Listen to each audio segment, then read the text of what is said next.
जितना अब तक कराया है रिवाइज कर लें। और बच्चों आज की क्लास अब हम शुरू करते हैं।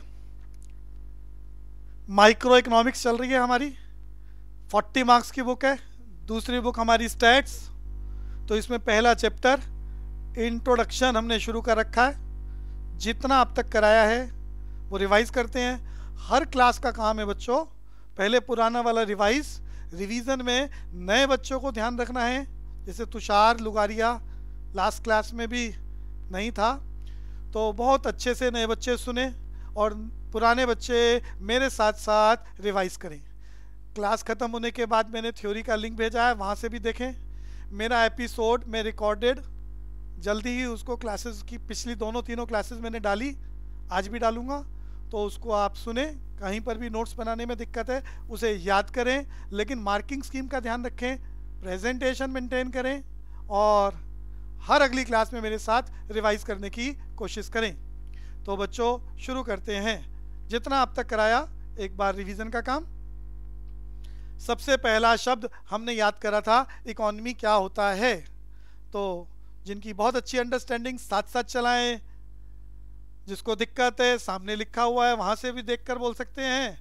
तो इकोनॉमी में हमने याद करा, economy is a system in which people get their living through the indulgence of economic activities like production, consumption and investment.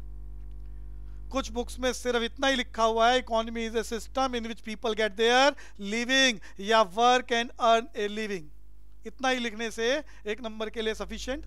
अच्छा, एक नंबर की बात बताई थी, नए बच्चे भी हैं, दोबारा बोल रहा हूँ। हर सब्जेक्ट में 20 क्वेश्चन एक एक नंबर वाले हैं, तो उस पर बहुत डिटेल से बहुत अच्छे से काम करें। तो इकोनॉमी का मीनिंग हमने बताया था कि पुराने ज़माने में कोई सिस्टम नहीं था, इंसान जंगलों में जानवरों की तरह रहता था, होमोसेपियन कहलाता था। वक्त के साथ साथ मेंटल ग्रोथ हुई, मिलजुल कर रहना सीखा और अपनी लाइवलीहुड को जनरेट करने के लिए पैसे कमाने के तरीके ढूंढे। इस सिस्टम को क्या कहा जाता है? इकोनॉमी। सिर्फ एक नंबर के लिए दोबारा रिपीट करते हैं, economy is a system in which people get their living. थोड़ा सा इसमें हमने अपनी तरफ से और जोड़ा था, through the indulgence of economic activities like production, consumption and investment.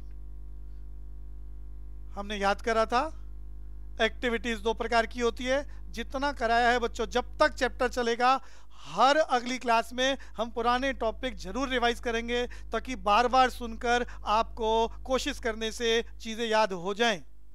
तो मैंने बताया था इंसान सुबह से शाम तक जो भी कुछ काम करता है उसे एक्टिविटीज कहते हैं। ये एक्टिविटीज दो प्रकार की, economic activities, non economic activities. मतलब बताया था economic activities refers to those activities which can be measurable in terms of money, and non economic activities बोले तो the activities which can not be measurable in terms of money. Example लेके बताया था, आपके घर वाले आपको खाना बना के खिला रहे हैं, उसको पैसे में नापा नहीं जा सकता, नॉन इकोनॉमिक एक्टिविटी। रेस्टोरेंट में गए, आपने खाना परचेज करा, बदले में आपको पैसे देने पड़े, क्या हो गया? Economic activity.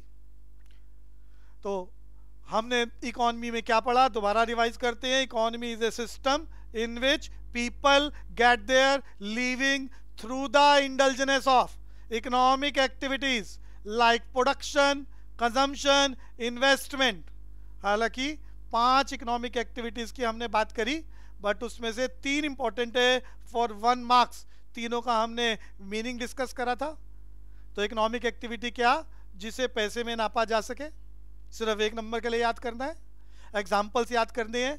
Examiner odd man out करा सकता है, 4 ऑप्शन एमसीक्यू में बनाएगा, 3 इकोनॉमिक एक्टिविटी एक नहीं होगी और बोलेगा कौन सी इकोनॉमिक एक्टिविटी नहीं है, या एक इकोनॉमिक एक्टिविटी होगी और 3 नॉन इकोनॉमिक एक्टिविटी और ऑड मैन आउट टिकिंग करवाएगा। इस तरह के एमसीक्यू हर क्लास में हम टेस्ट के माध्यम से आपके साथ करेंगे। तो बच्चों इकोनॉमिक एक्टिविटी क्या? विच can be measurable in terms of money. ये इकोनॉमिक एक्टिविटी मेजर 3 प्रकार की है, प्रोडक्शन, कंजम्पशन, इन्वेस्टमेंट। टोटल हमने 5 याद करी है, डिस्ट्रीब्यूशन एंड एक्सचेंज। तो पहला 1 नंबर का economy, system in which people get their living. अगला एक नंबर का economic activity measurable in terms of money. अगला एक नंबर का non economic activities can not be measurable in terms of money. और फिर हम बात कर रहे हैं प्रोडक्शन। सब एक एक नंबर के क्वेश्चन। प्रोडक्शन को बहुत डिटेल में लास्ट क्लास में समझाया था। एक नंबर के लिए एग्जाम्पल ध्यान होने चाहिए और मीनिंग याद होना चाहिए। मीनिंग याद कराया, increase in the utility of a commodity is known as production. साथ साथ रिपीट करें, increase in the utility of a commodity is known as production. समझाया था जितनी यूटिलिटी बढ़ती है उतना ही दाम बढ़ता है, न कम न ज्यादा। और यूटिलिटी के बढ़ने के 3 तरीके बताए थे मैंने, और ये तीनों के तीनों प्रोडक्शन कहलाते हैं। Change the shape, change the place, change the time, increase the utility, known as production. तो मैंने डिटेल लास्ट क्लास में समझाई थी, आज डिटेल पर नहीं चलेंगे, बस एक बार और मीनिंग बोलते हैं और आगे चलते हैं। यहां मैंने समझाया था, अगर आप कश्मीर से, थोड़ा हिंट दे रहा हूं, एप्पल्स को जो वहां 20 रुपए किलो हैं दिल्ली ले आए, तो सिर्फ प्लेस चेंज करने से वही एप्पल 20 रुपए की जगह 100 रुपए किलो हो गया है, यानी 80 रुपए की यूटिलिटी बढ़ गई, नोन एज प्रोडक्शन। दूसरा एग्जांपल लिया था, सीजन में mango, let it be assume 30 rupees per kilogram. वक्त बदल दो आप, सीजन खत्म हो जाए, खेतों में से मैंगो नहीं आ सकता, कोल्ड स्टोर में आप उसे मेंटेन कर लो, तो वही मैंगो जो सीजन में 30 रुपए किलो है, सीजन ऑफ होने के बाद कोल्ड स्टोर से निकालकर आप 100 रुपए किलो बेचते हैं। क्या हुआ है यहां पर? चेंज द टाइम, टाइम बदल दिया, 70 रुपए किलो का दाम बढ़ गया, यानी increase in the utility, known as production. और मोस्ट कॉमन एग्जांपल जो आप सबको मालूम है, क्या? बनाना, यानी change the shape, increase in the utility, known as production. Last class में हमने सॉइल का एग्जांपल लिया था, आपने सॉइल ली या वुड का एग्जांपल लिया था। 20 रुपए की वुड खरीद के लाए एज ए कारपेंटर और उसका एक शो पीस बना दिया, तो 20 रुपए की लकड़ी जो सिर्फ जलने के काम आती, अब मास्टरपीस बन गया, शो पीस बन गया, अब वो 100 रुपए का बनेगा, बिकेगा। क्या है ये? दाम बढ़ गए, increase in the utility, known as production. तो एक नंबर से ऊपर का टॉपिक नहीं है, या तो एग्जाम्पल से एमसीक्यू टिक कराएगा या मीनिंग से। और मीनिंग आपको याद करा दिया, increase in the utility of a commodity is known as production. अगला शब्द हमने करा था कंजम्पशन। एक नंबर की टर्म, एक लाइन मीनिंग की या example. Use of a commodity which gives satisfaction to human being is known as consumption. ये सब टॉपिक हो चुके हैं, बार बार चल रहे हैं, मेरे साथ साथ रिवीजन करें, क्लास के बाद नोट जरूर बनाया करें। मैंने थ्योरी का प्रिंट लिंक भी भेज दिया है आपके पास, तो उसको भी देखें, वहां से भी हेल्प लें। बुक्स आपने खरीदी है तो वहां से पढ़ें, और जो बेस्ट नोट आपसे बन सके वो बनाएं, याद करें। बट मार्किंग स्कीम का ध्यान रखना, 1 number, 3 number, 4 number, 6 number, according to word limit ही आपने तैयार करना है। जो टॉपिक में 1 नंबर के लिए बोल रहा हूं, या तो वो 1 नंबर में आएंगे या नहीं आएंगे, तो उसमें ज्यादा डिटेल तैयार नहीं करनी। तो कंजम्पशन क्या याद करा? Use of a commodity which gives direct satisfaction to human being is known as consumption. Example लेके बताया था, किसी भी चीज का सिर्फ यूज होना कंजम्पशन नहीं है। मैंने यह स्टोरी सुनाई थी, आपने एक टैप खरीदा, घर में कंस्ट्रक्शन चल रही है, आपने टैप खरीदा अपने घर में लगाने के लिए। अगर वो घर में लगा लेते हैं और कई सालों तक आप और आपके घर वाले उसका उपयोग करते हैं, तो आपको सेटिस्फेक्शन हो रही है, जिसने खरीदा है उसको सेटिस्फेक्शन हो रही है, ये कंजम्पशन है। लेकिन आपने टैप खरीदा, चोर ने चुरा लिया, अपने घर में लगाया और सालों साल चोर ने उसे यूज करा। बच्चों, यूज अभी भी हो रहा है, लेकिन ये अब कंजम्पशन नहीं है, ये लॉस है, क्योंकि जिसने खरीदा, जिसके लिए खरीदा, उसको सेटिस्फेक्शन नहीं हो रही है, चोर को हो रही है, जिसने बदले में पे ही नहीं करा। तो ये कंजम्पशन नहीं है। तो एग्जाम्पल समझने जरूरी, ताकि एमसीक्यू ठीक हो सके। तो मैं कंजम्पशन का मीनिंग दोबारा बोल रहा हूं, साथ साथ रिपीट करें।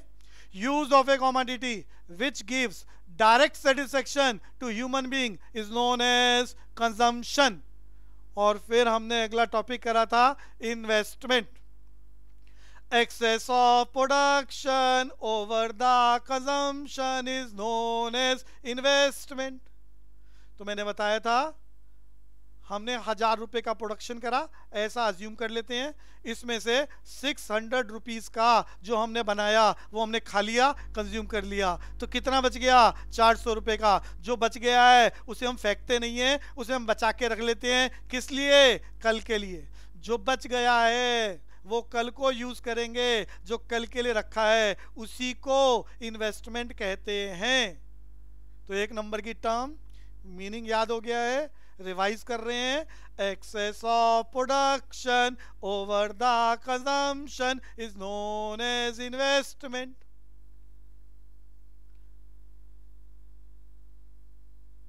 अगला शब्द हम लोगों ने करा था स्केयरसिटी, एक नंबर की टर्म, एग्जाम्पल भी आ सकता है। यहां पर हमने एक शब्द यूज करा था सप्लाई, आने वाली क्लासेस में हम इसका पूरा चैप्टर पढ़ेंगे।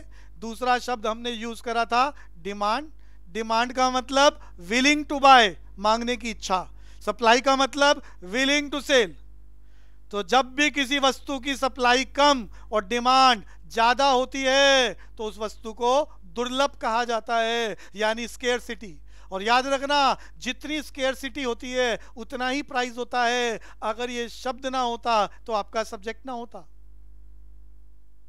तो मीनिंग याद करा था, when supply of a commodity is less than its demand, it is scarcity of commodity.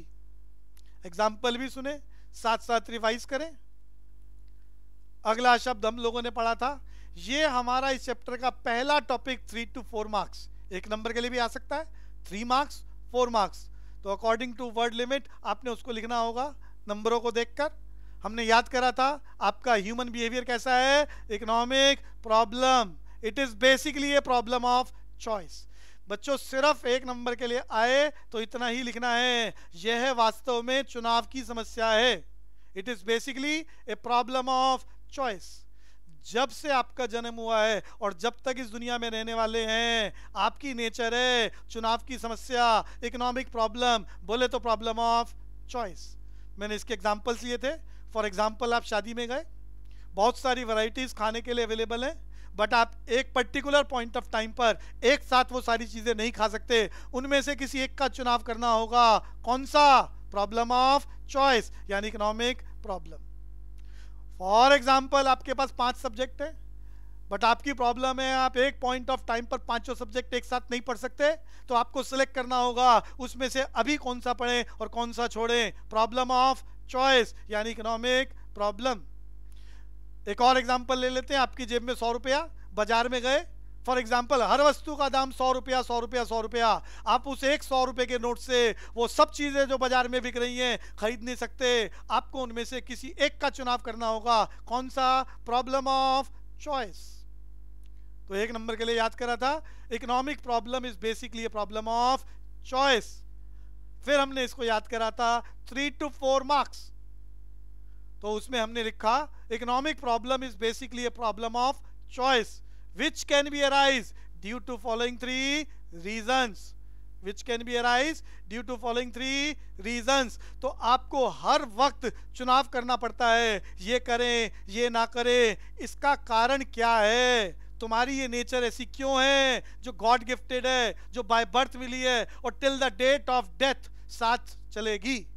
क्यों हो तुम ऐसे? उसका कारण है तुम्हारे पास ये 3 फीचर्स हैं जो गॉड गिफ्टेड है, तुम चाहकर भी इन फीचर्स को बदल नहीं सकते। पहला, ह्यूमन वांट्स आर, सीक्वेंस नहीं बदलना बच्चों, human wants are unlimited, resources are limited and resources have alternate uses. नए बच्चे याद करने की कोशिश करें, पुराने मेरे साथ साथ रिपीट करें। 3 बातें याद करी थी जो इकोनॉमिक प्रॉब्लम का कारण है। ये चुनाव की समस्या क्यों उत्पन्न हो रही है? Because of following 3 reasons. Number 1, human wants are unlimited, समझाया था। आपकी एक इच्छा पूरी नहीं होती, दूसरी स्टार्ट हो जाती है, दूसरी पूरी नहीं होती, तीसरी स्टार्ट हो जाती है, तीसरी पूरी नहीं होती, चौथी स्टार्ट हो जाती है। तो इच्छाओं का बवंडर लेके घूम रहे हो आप साथ में। तो वांट्स आर अनलिमिटेड। और इन असीमित आवश्यकताओं को पूरा करने के लिए जो भी आपके पास है, आपका पैसा, आपके कपड़े, आपके मकान, यहां तक कि जीने का वक्त, कुछ भी तो आपके पास अनलिमिटेड नहीं है। So to fulfil these unlimited wants the availability of resources are limited. और जब इतनी सारी इच्छाएं पूरी करना चाहते हो और बदले में रिसोर्सेज बहुत कम है, तो चुनना पड़ता है क्या करें क्या ना करें। बच्चों, आपके पास अनलिमिटेड पैसा होता तो उस अनलिमिटेड पैसे से अनलिमिटेड वांट्स पूरी की जा सकती थी, बट वांट्स अनलिमिटेड है, पैसा बहुत थोड़ा है, तो सोचना पड़ता है इस थोड़े से पैसे से कौन कौन सी इच्छाएं पूरी कर लें और कौन कौन सी छोड़ दें। यानी चुनाव की समस्या, इकोनॉमिक प्रॉब्लम या प्रॉब्लम ऑफ चॉइस। एंड ये problem becomes more critical when resources have alternate uses. इस लिमिटेड पैसे से खाने की इतनी सारी चीजें हैं जो सब खाई नहीं जा सकती, लेकिन प्रॉब्लम और क्रिटिकल हो जाती है कि ये पैसा सिर्फ खाने पे लगाना नहीं है, इस पैसे को कपड़े पे भी लगाना है, इस पैसे से मकान का किराया भी देना है, इस पैसे से एजुकेशन फीस भी सबमिट करानी है। तो वो पैसे सिर्फ खाने के लिए कम थे और पता चला खाने के अलावा कपड़े, मकान, एजुकेशन, मेडिकल फैसिलिटीज, इतनी सारी जगह पैसा खर्च करना है, तो प्रॉब्लम बिकम्स मोर क्रिटिकल। तो कुल मिला के इकोनॉमिक प्रॉब्लम 3 से 4 नंबर के लिए आए। तो पहले आपको यहां मीनिंग, उसके बाद अराइजेस ड्यू टू फॉलोइंग 3, और फिर पहली हेडिंग एक्सप्लेनेशन, दूसरी हेडिंग एक्सप्लेनेशन। एक्सप्लेनेशन में एग्जांपल लिखने हैं। मैं हर बार एग्जांपल क्लास में आपसे डिस्कस कर रहा हूं, आप अपनी बुक्स देखेंगे तो वहां उनके एग्जांपल लिखे होंगे। एग्जांपल कोई भी आप अपना बना ले, बुक का देख ले या मेरा वाला उतार ले, तो वो एक्सप्लेनेशन है इन तीनों की। और इस तरह से ये 3 से 4 नंबर का क्वेश्चन समाप्त होता है। क्या याद करा हमने? Economic problem is basically a problem of choice which can be arise due to following 3 reasons. Number 1, human wants are unlimited. Number 2, resources are limited. Number 3, resources have alternate uses. और इसी बात को 1 नंबर के लिए हमने एक साथ लिख लिया। Economic problem is a problem of choice. इसमें क्या बातें हैं? Involving satisfaction of unlimited wants out of limited resources, दूसरा फीचर। और तीसरा, रिसोर्सेज हैव अल्टरनेट यूजेस। और फिर हमने याद करा 1 नंबर के लिए इकोनोमाइजिंग, हिंदी में इसे मितव्ययिता कहते हैं, इंग्लिश में इकोनोमाइजिंग। ये भी आपका नेचर है एज ए ह्यूमन बिहेवियर, जिसे चाहकर भी आप बदल नहीं सकते। क्या है इकोनोमाइजिंग? जो भी कुछ आपके पास है, आपका पैसा, आपका वक्त, आपकी चीजें, आप उसे अपनी बुद्धि के हिसाब से द बेस्ट यूज करना चाहते हैं। आपकी इसी नेचर को इकोनोमाइजिंग कहा जाता है। एक बुक में लिखा है it refers to making optimal use of available resources. दूसरी बुक उसी बात को क्या बोल रही है? मैं अलग अलग बुक्स की लैंग्वेज भी बोल रहा हूं। नेक्स्ट बेस्ट, लास्ट क्लास में भी बोली थी, next best alternative use of resources known as economising. मैंने यहां आपको स्टोरी सुनाई थी, आपकी ही story. After 10th class you have 3 opportunities, arts, science and commerce. आप इन तीनों में से किसी एक का भी चुनाव करना चाहते हैं, तो आउट ऑफ दीज रिसोर्सेज और alternatives you have to select only one which is best according to you, known as economising. एक और एग्जांपल लिया था, टीवी में 100 चैनल आपके आते हैं, बट उसमें से आप एक टाइम पर एक ही चैनल देख सकते हैं। अब किस चैनल का चुनाव करेंगे? जो आपके अकॉर्डिंग सबसे बढ़िया होगा। आपकी इसी नेचर को कहा जा रहा है इकोनोमाइजिंग। लैंग्वेज बोलकर आगे चलते हैं। क्या बोला था मैंने? Next best alternative use of resources known as economising. और मेरा अगला शब्द इंपॉर्टेंट है, क्योंकि ये जब आगे हम कॉस्ट का चैप्टर करेंगे तो वहां पर भी दोबारा आएगा। Opportunity cost. अपॉर्चुनिटी कॉस्ट का एक और नाम हमने याद करा था, अल्टरनेटिव कॉस्ट। कोई भी नाम लिखो, एक ही बात, एक लाइन के लिए लिखना है, 1 नंबर के लिए याद करना है। अगर इकोनोमाइजिंग याद हो गया है तो बस उससे पहले कॉस्ट लगाना है, वही लैंग्वेज उससे पहले कॉस्ट लगाना है। तो मैंने भी बताया था 10th क्लास के बाद आपके पास 3 अपॉर्चुनिटीज, ह्यूमैनिटी, साइंस, कॉमर्स, इसमें से आप किसी एक का ही चुनाव कर सकते हैं। जो भी कुछ आप चुनाव करेंगे, जैसे आपने कॉमर्स का चुनाव कर लिया है, तो इस दुनिया में मुफ्त कुछ नहीं मिलता। उस अपॉर्चुनिटी को सेलेक्ट करने के बदले में whatever you have to pay is known as cost of that opportunity. अभी थोड़ी देर पहले मैंने टीवी के चैनल्स की बात करी थी। आपने एक चैनल का चुनाव कर लिया कि हमें ये चैनल देखना है, तो उसके लिए आपको पे करना होगा, टीवी खरीदना होता है, सेट टॉप बॉक्स लगाना होता है, और बहुत बड़ी बात, समय लगाना पड़ता है। बिना समय के तो चैनल देखा नहीं जा सकता, तो समय भी कॉस्ट है। तो कॉस्ट ऑफ दैट अपॉर्चुनिटी, तो इसका मीनिंग क्या, पूरा शब्द वही, बस कॉस्ट जोड़ना है। क्या बना, cost of next best alternative use of resources. तो अपॉर्चुनिटी कॉस्ट या alternative cost, cost of next best alternative use of resources. जो भी आपके पास अल्टरनेटिव्स हैं, अपॉर्चुनिटीज हैं, उसमें से आप किसका चुनाव करेंगे, जो बेस्ट है। और जो बेस्ट का चुनाव कर रहे हैं उसके बदले में जितना आप पे करेंगे उसे बोलेंगे उस अपॉर्चुनिटी की कॉस्ट, अपॉर्चुनिटी कॉस्ट या अल्टरनेटिव कॉस्ट।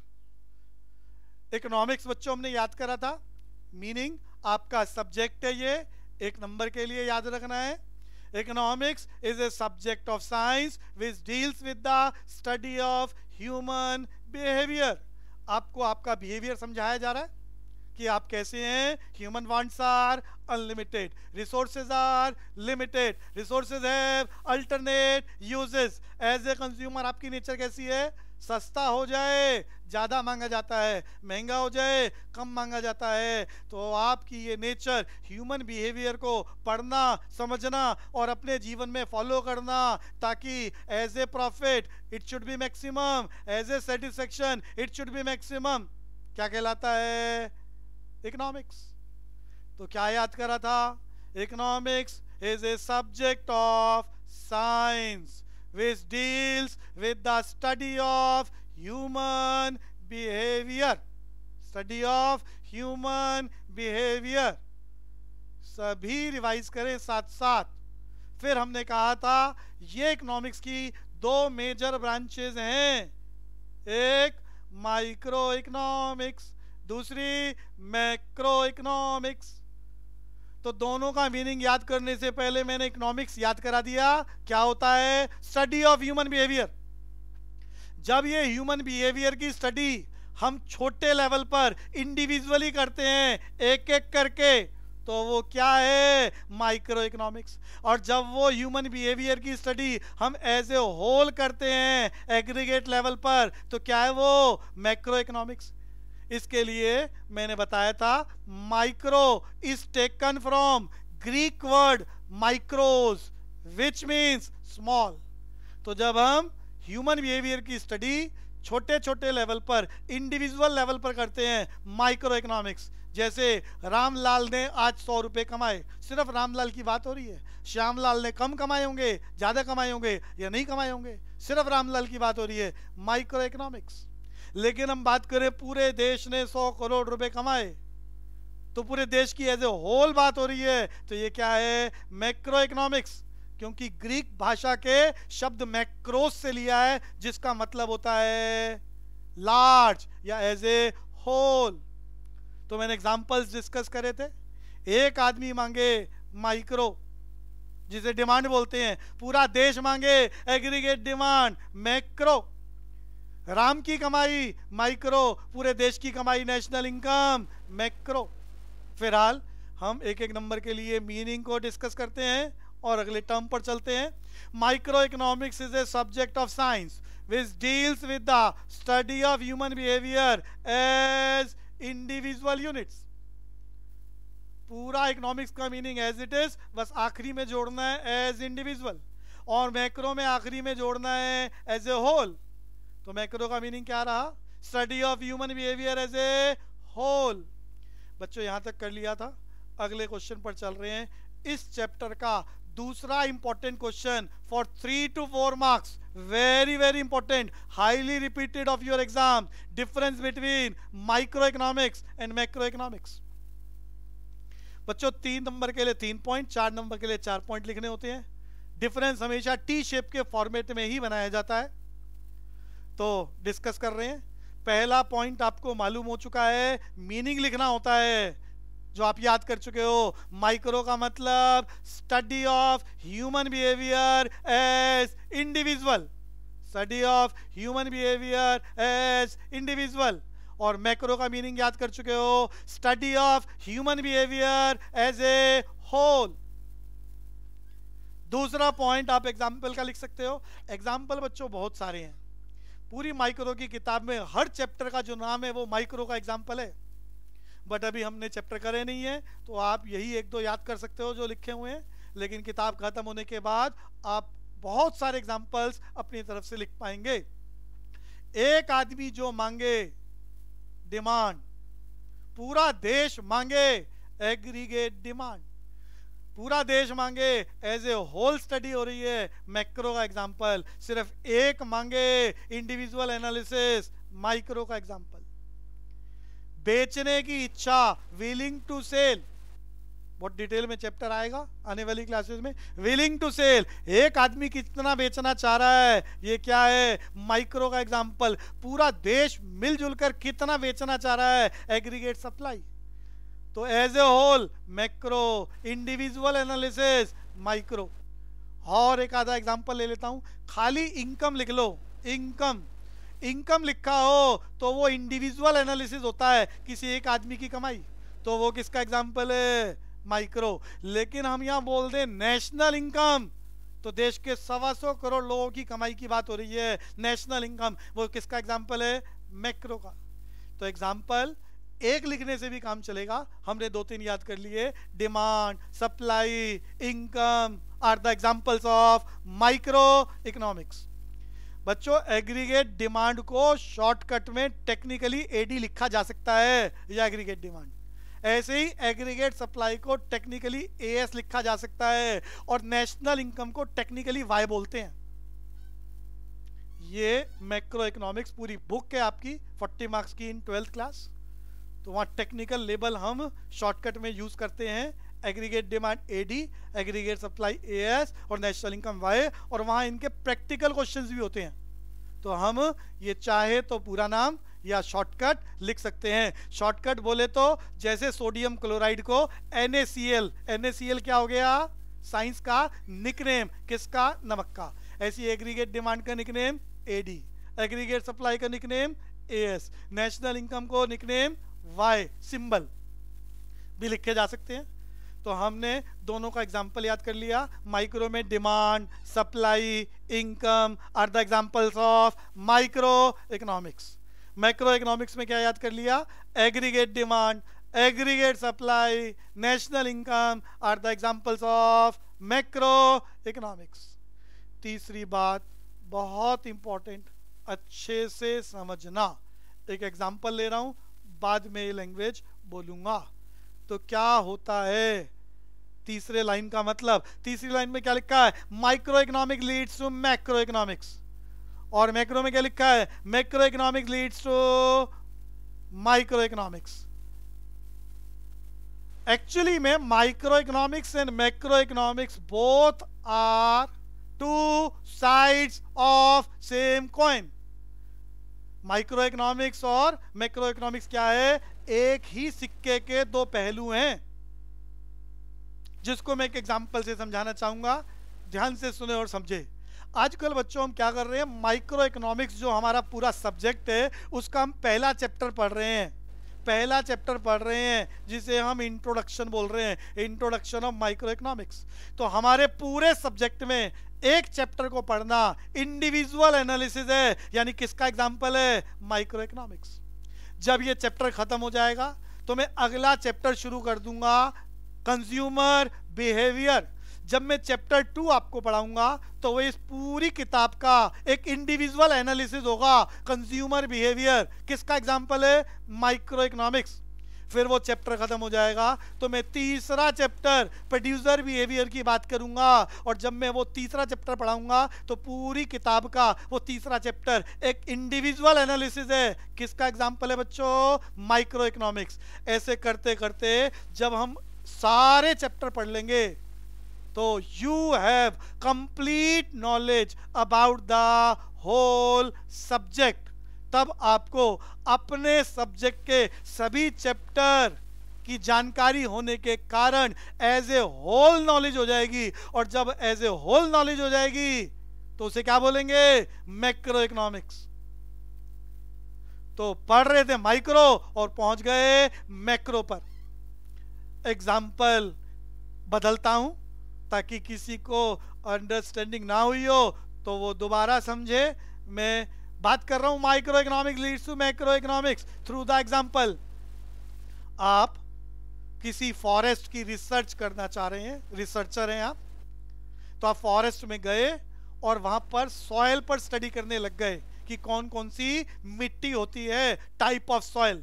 तो आप जंगल में एक विशेष टॉपिक का एनालिसिस कर रहे हैं, टाइप ऑफ सॉइल।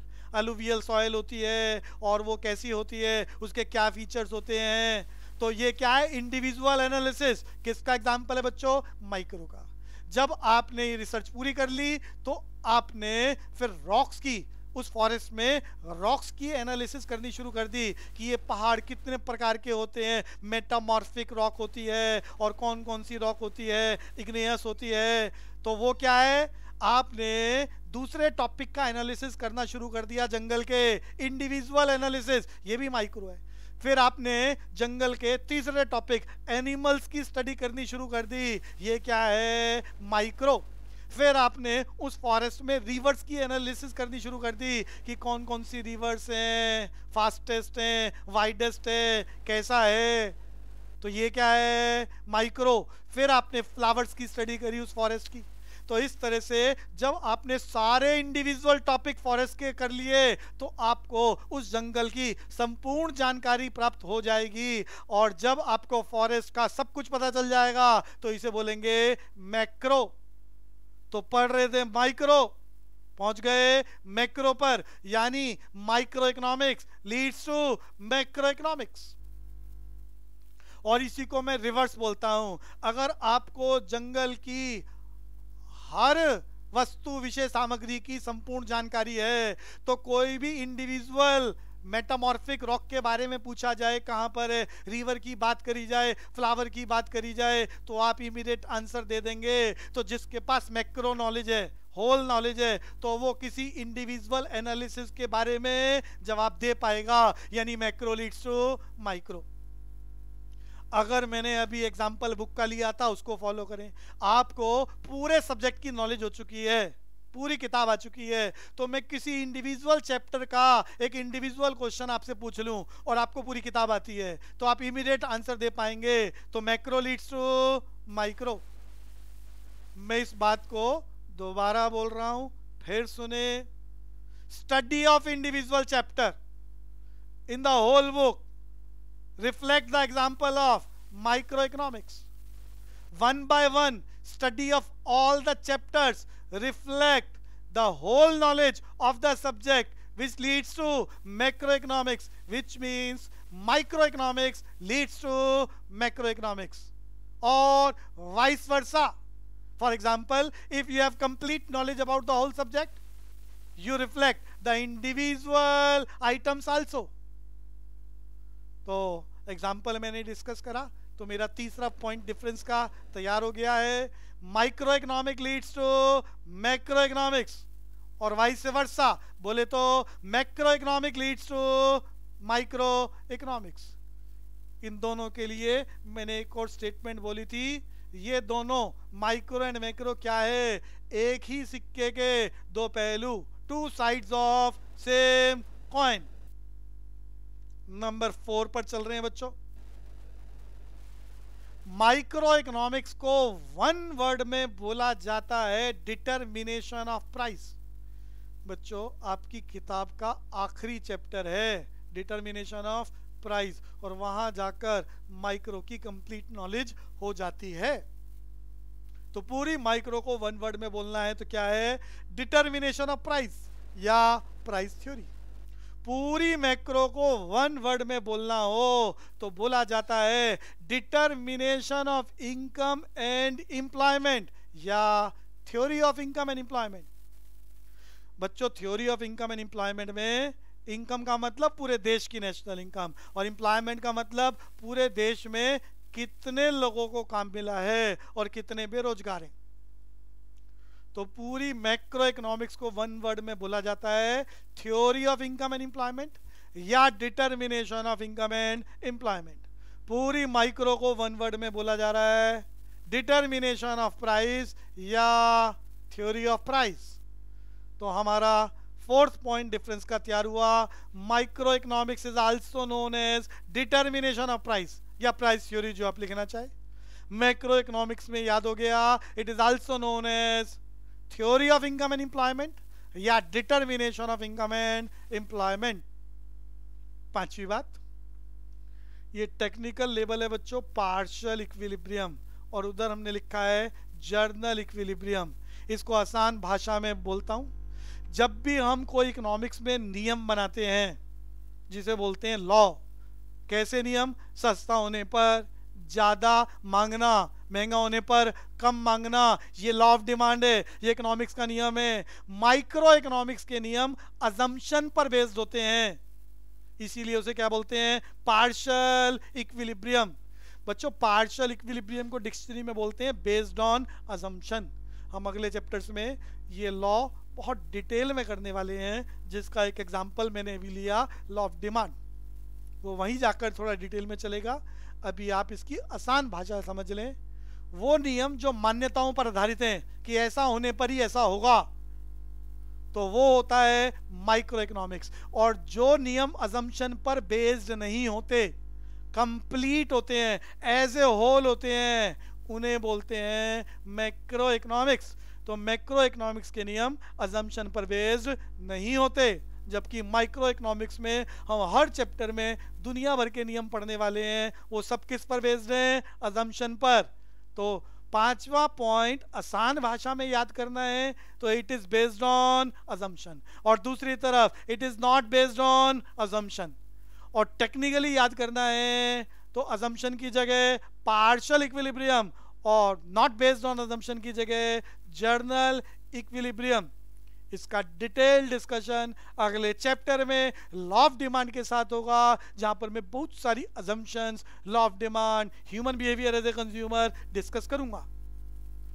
तो बच्चों 5 पॉइंट बोले हैं, 3 नंबर के लिए पेपर में 3 की रिक्वायरमेंट, 4 नंबर के लिए 4 की, इससे ज्यादा की रिक्वायरमेंट नहीं होती। ये इस चैप्टर का दूसरा important question for 3 to 4 marks, difference between micro economics and macro economics. इस चैप्टर का तीसरा बहुत important topic, central problems. Central problem. कुछ बच्चे लेट ज्वाइन कर रहे हैं, कोशिश करा करें टाइम से रहें। रणवीर, टाइम से रहा करो, और पहले भी आ गए थे आप, तो कंटिन्यू करते हैं शब्दों को। तो हमारी बात चल रही थी सेंट्रल प्रॉब्लम्स। बच्चों, अभी तक हमारा तीसरा टॉपिक स्टार्ट हुआ है 3 to 4 मार्क्स। इसके अलावा मैंने जितने भी डिस्कशन करे हैं ओनली फॉर 1 मार्क्स, या एग्जाम्पल के नाम से या एमसीक्यू के नाम से डिस्कस होंगे, या मीनिंग के नाम से। तो पहला 3 से 4 नंबर का इकोनॉमिक प्रॉब्लम तैयार करा, दूसरा हमने माइक्रो मैक्रो का डिफरेंस तैयार करा, और तीसरा टॉपिक जो हाईली रिपीटेड होता है इस चैप्टर का, सेंट्रल प्रॉब्लम्स। इसके लिए मैंने सामने चार्ट बनाया है। आप सबकी बुक में बहुत नैरो कंसेप्ट है ये, उसमें सिर्फ 3 बातों का डिस्कशन हो रहा है आपकी बुक में, what to produce, how to produce and for whom to produce.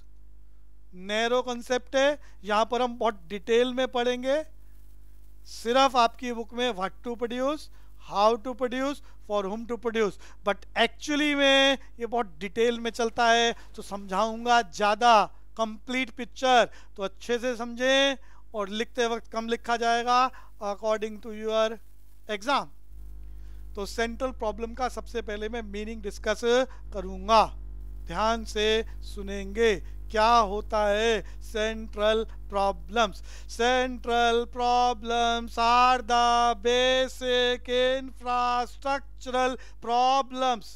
क्या है ये? Basic infrastructural problem arises due to scarcity of resources.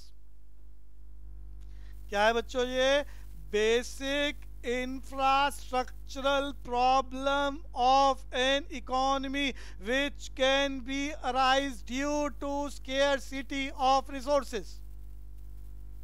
अब पढ़ चुके हो आप, सबकी नेचर कैसी है? wants are unlimited, resources are limited। इसी को बोला जा रहा है scarcity of resources। जो भी आपके पास है वो लिमिटेड है और इच्छाएं कितनी है? अनलिमिटेड। तो आप सबका चुनाव नहीं कर सकते, जिसके चलते हर घर की समस्या, हर व्यक्ति की समस्या, हर देश की समस्या सेंट्रल प्रॉब्लम्स। एक नंबर के लिए क्या बताया? Central problems are the basic infrastructural problem of an economy which can be arise due to scarcity of resources. Which can be arise due to scarcity of resources. ये chart जरूर बना लें, इसका एक्सप्लेनेशन करने वाला हूं। पहला नाम problem of allocation of resources, दूसरा problem of full and efficient utilisation of resources, तीसरा नाम प्रॉब्लम ऑफ टेक्नोलॉजिकल ग्रोथ, और फोर्थ है प्रॉब्लम ऑफ इकोनॉमिक ग्रोथ।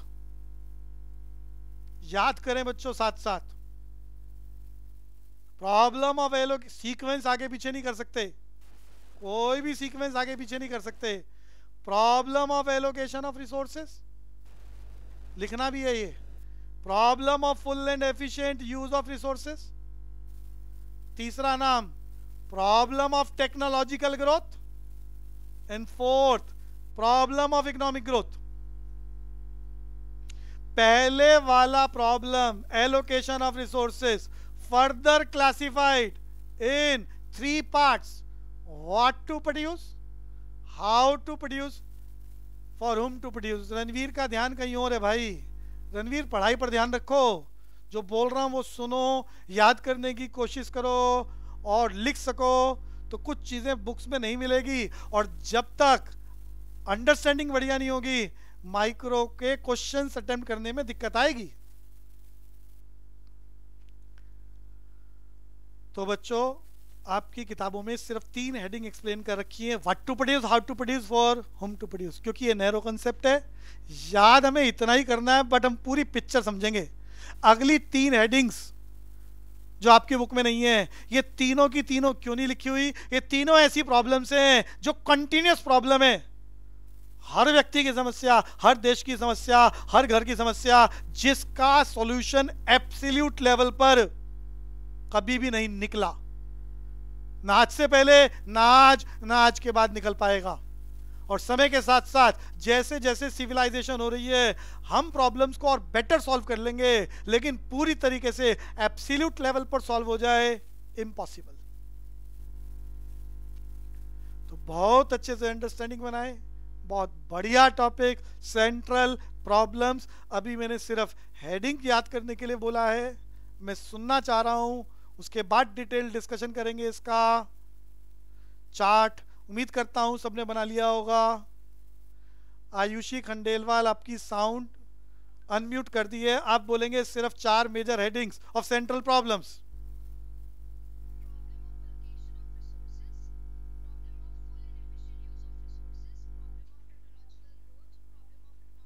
बहुत बढ़िया। भव्या बोलेगी, भव्या बोलो। चारों सेंट्रल प्रॉब्लम्स मन में बार बार बाकी सब रिवाइज करें।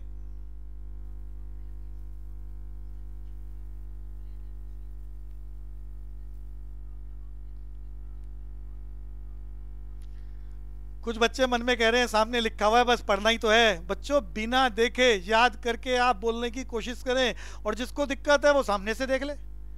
महक गोयल का नंबर है, बिना देखे बोलने की कोशिश करो।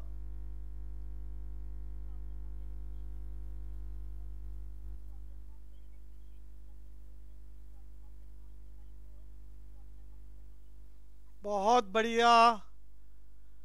काव्या बोलेगी, काव्या।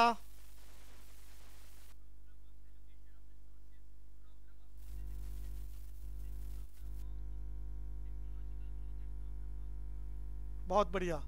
अब हम इसकी चर्चा करेंगे, थोड़ा सा और डिटेल भी आपने याद कर ली होगी। ये problem of allocation of resources, बच्चों एलोकेशन बोले तो डिस्ट्रीब्यूशन, तो ये problem of distribution of resources है, जिसे फर्दर 3 पार्ट्स में डिवाइड किया गया है। इसके भी सीक्वेंस आप आगे पीछे नहीं कर सकते। व्हाट टू प्रोड्यूस, क्या बनाया जाए। हाउ टू प्रोड्यूस, कैसे बनाया जाए। फॉर होम टू प्रोड्यूस, किसके लिए बनाया जाए। What to produce, how to produce, for whom to produce. तो महक अग्रवाल, हर्षिता रचोया से पूछ रहा हूं। हर्षिता रचोया बोलो, problem of allocation of resources की फर्दर डिवीजन। हर्षिता आर बोलो। Problem of allocation of resources, जो पहला है उसके डिवीजन बताओ 3।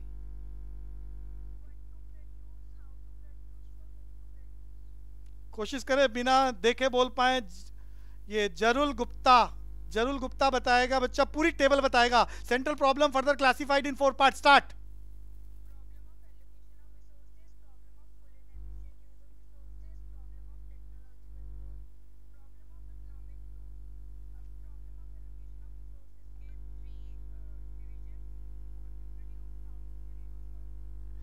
बहुत बढ़िया, बहुत बढ़िया। और कोशिश करें बिना देखे बोल पाए, मैं इसकी स्टोरी डिस्कस करने वाला हूं। नमन एक बार कोशिश करेगा सेंट्रल प्रॉब्लम का मीनिंग। अभी मैंने थोड़ी देर पहले बताया था 1 मार्क्स के लिए 1 लाइन, 1 मार्कर क्वेश्चन। हाँ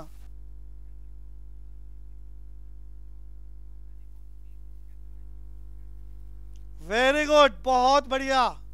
प्रथम लुगारिया कोशिश करेगा, प्रथम लुगारिया। सेंट्रल प्रॉब्लम का मीनिंग, सिर्फ मीनिंग।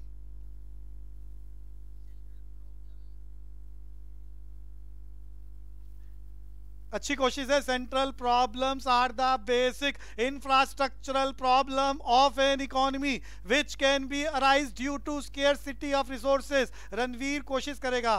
सेंट्रल प्रॉब्लम का मीनिंग, रणवीर, रणवीर।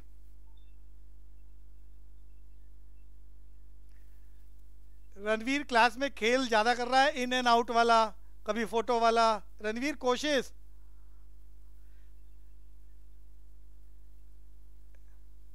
अच्छा 4 नाम बताओ सेंट्रल प्रॉब्लम्स के, सामने ही लिखे हुए हैं। रणवीर,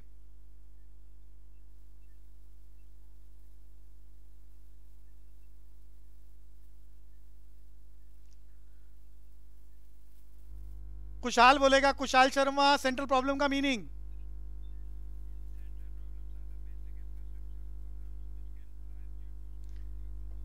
बहुत बढ़िया। अब मुझे एलोकेशन ऑफ रिसोर्सेज के तीनों नाम बता दो। एलोकेशन ऑफ रिसोर्सेज की फर्दर 3 डिवीजन।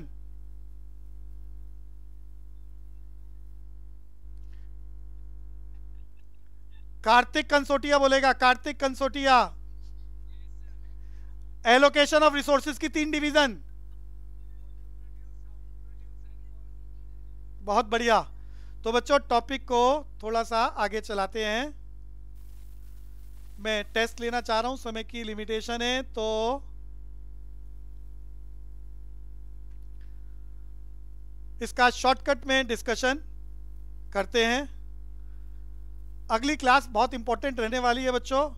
ये स्टोरी पूरी सुनाने में कम से कम 30-35 मिनट लगेंगे, तो स्टोरी को हम यहीं रोक रहे हैं और इसको थोड़ा आगे चल रहे हैं। पेपर में जब भी ये क्वेश्चन आए सेंट्रल प्रॉब्लम 1 नंबर के लिए, तो आप मीनिंग याद कर चुके हैं। Central problems are the basic infrastructural problem, basic infrastructural problem arises due to scarcity of resources. और जब भी 3 से 4 नंबर के लिए आए, पहली लाइन लिखने के बाद आप ये पूरा चार्ट बनाना।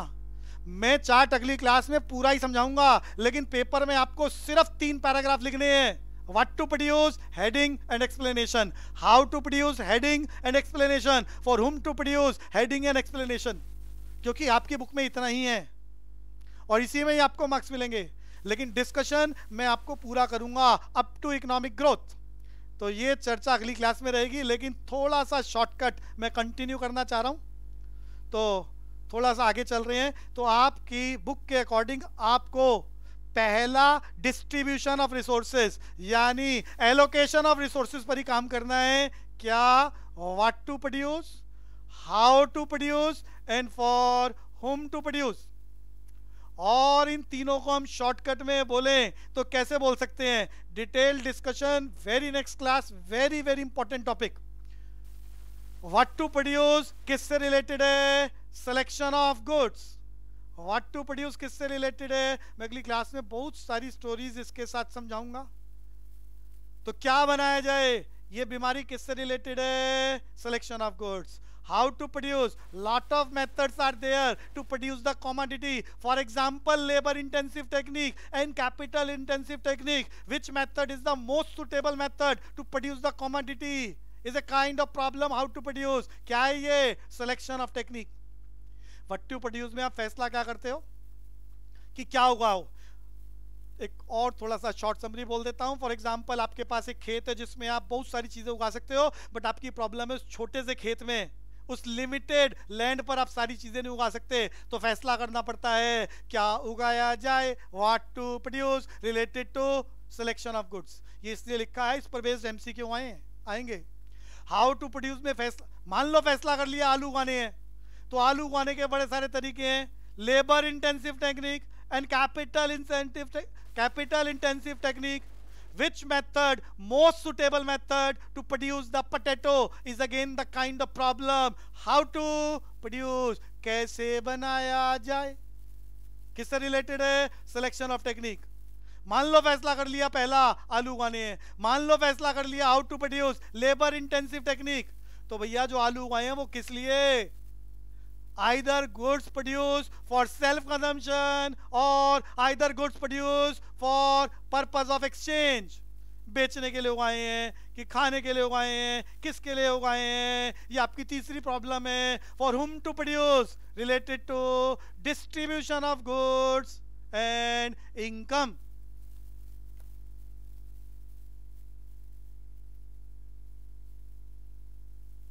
समय की लिमिटेशन बच्चों, साउंड मैंने सबकी अनम्यूट कर दी है।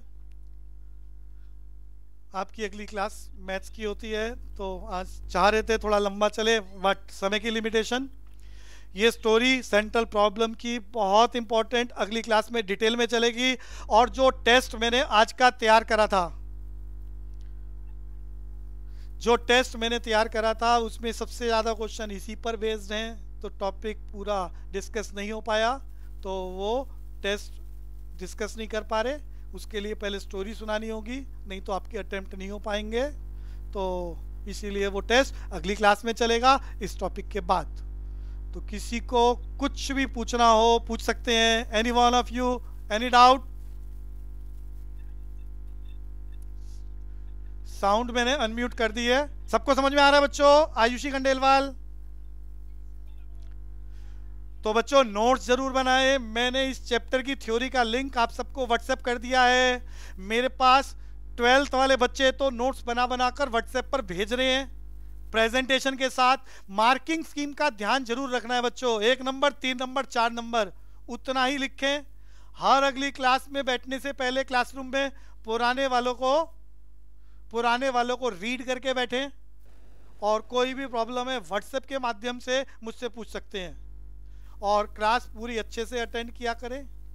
तुषार लुगारिया ने पिछली बार क्लास अटेंड नहीं करी थी, इस बार बहुत अच्छे से अटेंड करी है। रणवीर, कोशिश करा करो पूरी क्लास अटेंड करो और नोट्स जरूर बनाएं।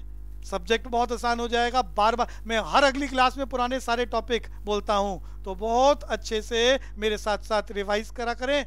और जिन बच्चों फीस का भी मैंने आपके पास मैसेज भेजा था, पेंडिंग है, तो वो सब फीस पे करें और उसकी रिसिप्ट व्हाट्सएप पर वापस मेरे पास भेज दें। तो अभी के लिए इतना बहुत। जय हिंद।